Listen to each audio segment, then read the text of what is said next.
એક નવો પ્રયોગ શરૂ કરીએ, શીખીએ. આવેગની વાત છે.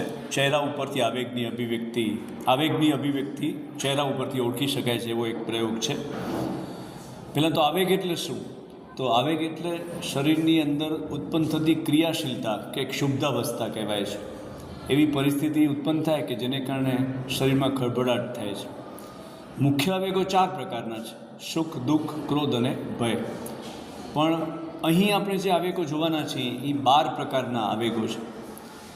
આવેગ દરમિયાન આપણું ચેતાતંત્ર છે એ સક્રિય થાય છે, અને ચેતાતંત્રમાં ખાસ કરીને અનુકંપી તંત્ર અને પરાનુકંપી તંત્ર, આ બંને તંત્રનો ફાળો વિશેષ રહેલો છે.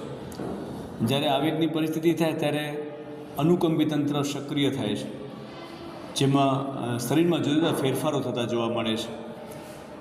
પરસેવો વળવા માંડે છે, શ્વાસોશ્વાસની ગતિ વધે છે, હૃદયના ધબકારા વધે છે, લોહીનું પરિભ્રમણ વધે છે. અને સાથે સાથે જે બીજું તંત્ર છે પરાનુકંપી તંત્ર, એને બેલેન્સ જાળવવાનું કામ કરે છે, એને સમતુલન જાળવવાનું કામ કરે છે. શ્વાસની ગતિ પછી મૂળભૂત રીતે આવી જાય છે, હૃદયના ધબકારા મૂળ સ્થિતિમાં આવે છે, લોહીનું પરિભ્રમણ પણ મૂળ સ્થિતિમાં આવે છે. આમ શરીરમાં આવેગ વખતે શારીરિક ફેરફારો થતા જોવા મળે છે. અહીંયા 12 ચહેરા આપેલા છે, એક જ વ્યક્તિના ચહેરાની અભિવ્યક્તિ છે, અને 12 અભિવ્યક્તિ ચહેરા ઉપરથી ઓળખવાની છે. આવેગ ઉપરથી એ ચહેરા ઉપરથી વ્યક્તિનો આવેગ ઓળખવાનો છે. તો ચાલો આપણે 2 વિભાગમાં આ પ્રયોગ વિદ્યાર્થી દ્વારા શીખીએ. મારું નામ સભાયા કૃપા છે. આજે આપણે તસવીર પરથી આવેગની ઓળખનો પ્રયોગ કરશું. એમાં 2 વિભાગ છે. પહેલા વિભાગમાં તસવીર પરથી આવેગની ઓળખ અને બીજા વિભાગમાં તસવીર પરથી કાપલી જોડતો. તો આપણે પ્રયોગ હવે ચાલુ કરીએ. તમારું નામ? મહેશભાઈ.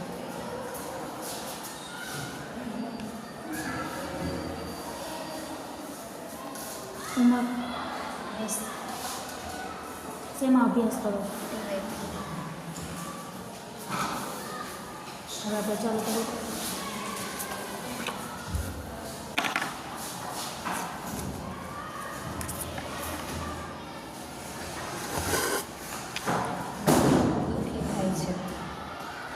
સંકેતો?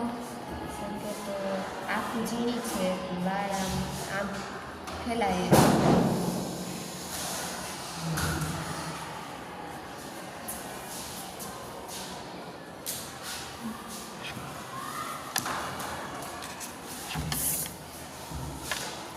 વિચારે છે. સંકેતો? નેણ ઊંચા છે, આંખ મોટી છે.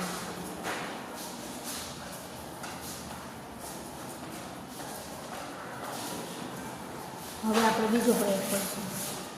આપણે બીજો વિભાગ કરશું. એમાં તસવીર પરથી તમારે કાપડીઓ આવેગ જોઈને મૂકવાની છે. હું એક પછી એક આપીશ, તમારે આમાં જે આવેગ લાગુ પડતો એમાં મૂકવાની છે.